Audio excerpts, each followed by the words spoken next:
Peter the Hermit was a priest of Amiens and a key figure during the First Crusade. Before 1096, according to Anna Komnena, he had attempted to go on a pilgrimage to Jerusalem before 1096, but was prevented by the Seljuk Turks from reaching his goal and was reportedly mistreated. However, doubts remain that he ever made such a journey. Sources differ as to whether he was present at Pope Urban II's famous Council of Clermont in 1095. But it is certain that he was one of the preachers of the Crusade in France afterward, and his own experience may have helped to give fire to the crusading cause. He soon leapt into fame as an emotional revivalist. And the vast majority of sources and historians agree that thousands of peasants eagerly took the cross at his bidding. However, Jonathan Riley Smith has proposed that the People's Crusade also included well-armed soldiers and nobles. This part of the crusade was also the Crusade of the Paupers, a term which in the Middle Ages indicated a status as impoverished or mendicant wards of the Church. Peter organized and guided the paupers as a spiritually purified and holy group of pilgrims who would, supposedly, be protected by the Holy Ghost.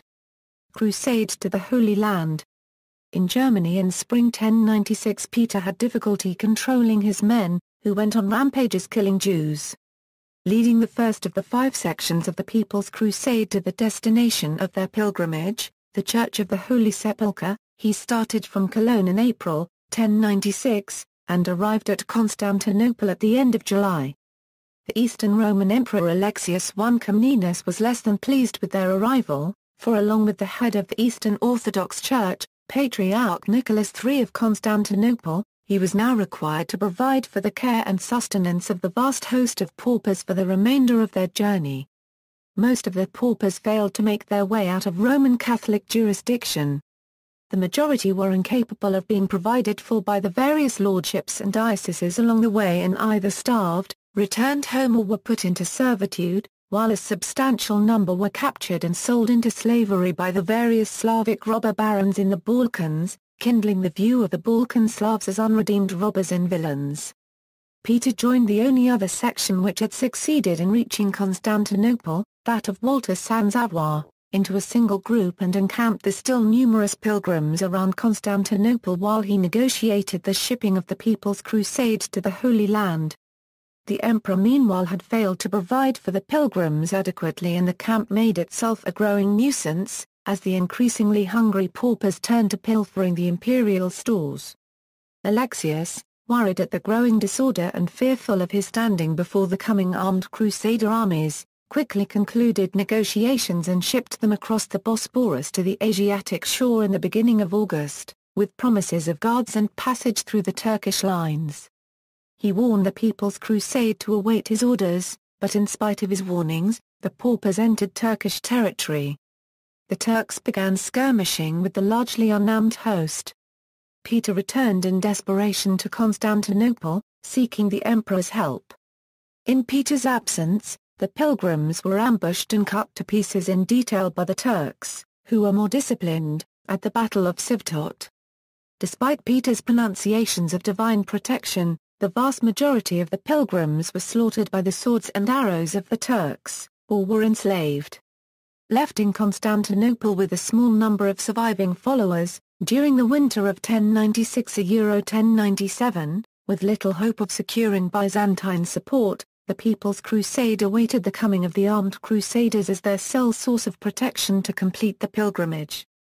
When the princes arrived, Peter joined their ranks as a member of council in May 1097, and with the little following which remained they marched together through Asia Minor to Jerusalem. While his paupers never regained the numbers previous to the Battle of Sivtot, his ranks were increasingly replenished with disarmed, injured, or bankrupted crusaders. Nonetheless, aside from a few rousing speeches to motivate the crusaders, he played a subordinate part in the remaining history of the First Crusade, which at this point clearly settled on a military campaign as the means to secure the pilgrimage routes and holy sites in Palestine.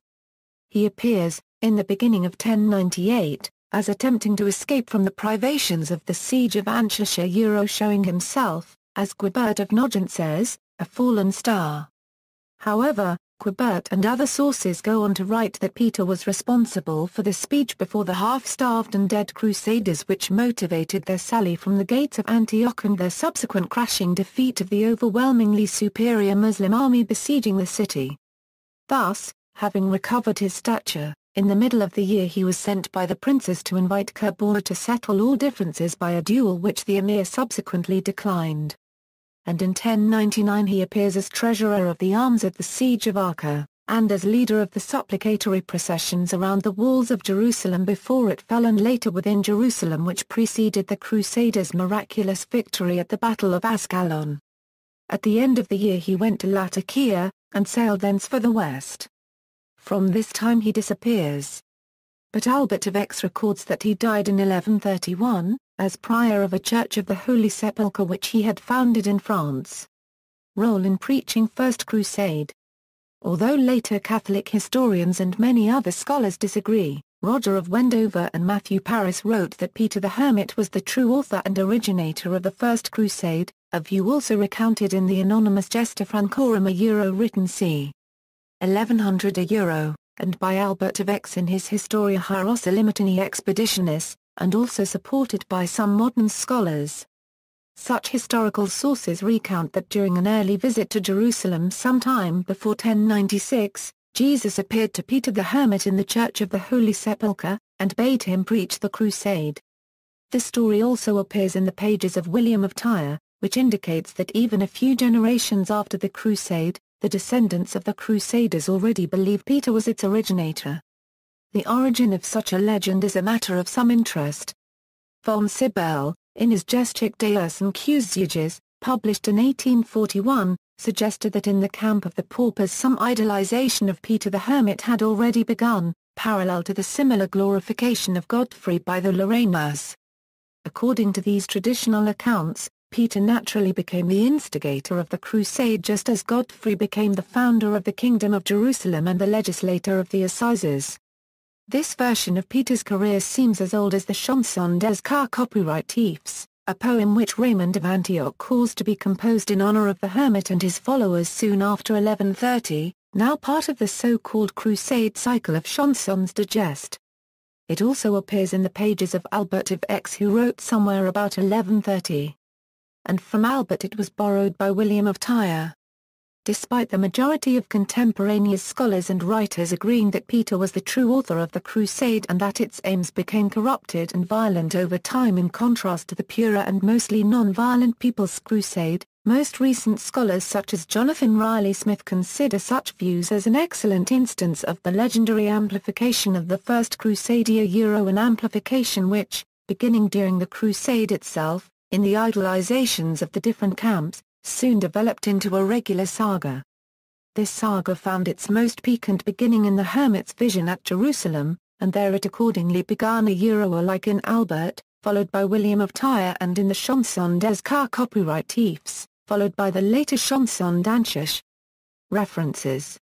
External links. This article incorporates text from a publication now in the public domain, Chisholm, Hugh, ed. Encyclopædia Britannica. Cambridge University Press.